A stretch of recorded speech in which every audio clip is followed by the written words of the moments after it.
વડોદરા જિલ્લાના ડભોઈ મહુડી ભાગોળ ચમારવાસ સુંદર કુવાનું ગટરનું પાણી મહુડા ભાગોળ વરસાદી કાંસમાં ખાલી કરવામાં આવે છે।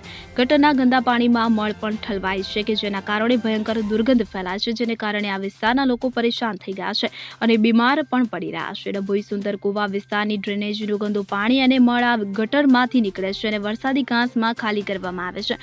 આ વરસાદી કાંસ મહુડી ભાગોળથી વડોદરી ભાગોળ સુધીને આ વિસ્તારના લોકો દુર્ગંધથી પરેશાન થઈ ચૂક્યા છે। નગરપાલિકાની ગંભીર બેદરકારીને કારણે હાલ ડભોઈની પ્રજા ભોગ બની રહી છે। આશરે આ કેનાલની આસપાસ 500 ઉપરાંત મકાનો આવેલા છે। 2000 જેટલા લોકોને આ દુર્ગંધનો સામનો કરવો પડી રહ્યો છે। છેલ્લા 8 મહિનાથી પીવાના પાણીમાં ગટરનું પાણી મિક્સ થતું હોય કે જેના કારણે લોકો પરેશાન છે, જ્યારે કે નગરપાલિકાનું ડ્રેનેજના ગંદા પાણી વરસાદી કાંસમાં ઠલવાતા ગંદા પાણીનો પણ હવે સામનો કરવો પડી રહ્યો છે। ડભોઈની પ્રજાને ગટરના ગંદા પાણીથી ક્યારે છુટકારો મળશે? જ્યારે આરોગ્ય વિભાગના અધિકારીઓ આ વિસ્તારની મુલાકાત લે ત્યારે કેટલાય કમળા ઝાડા ઉલટી અને ડેન્ગ્યુ જેવા કેસો થવાની શક્યતાઓ પણ આ પગલે રહેલી છે, જેથી વહેલી તકે ડભોઈ નગરપાલિકા અને આરોગ્ય વિભાગના આ વિસ્તારોની મુલાકાત લે અને આનો નિકાલ આવે તેવી માંગ ઉઠવા પામી છે।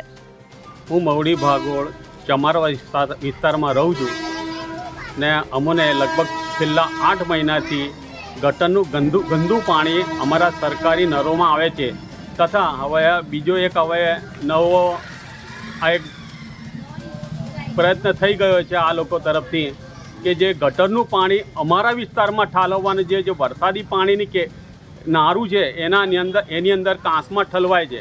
હવે એનાથી જે દુર્ગંધને અમારા બાળકોને તબિયત વગર એનો જવાબદાર કોણ? એટલે એનું વહેલી તકે નિરાકરણ કરવા વિનંતી। ફકીરા ખત્રી સાથે CN24 ન્યૂઝ। હવે જુઓ દેશ દુનિયાની તમામ ખબરો તમારી આંગળીના ટેરવે।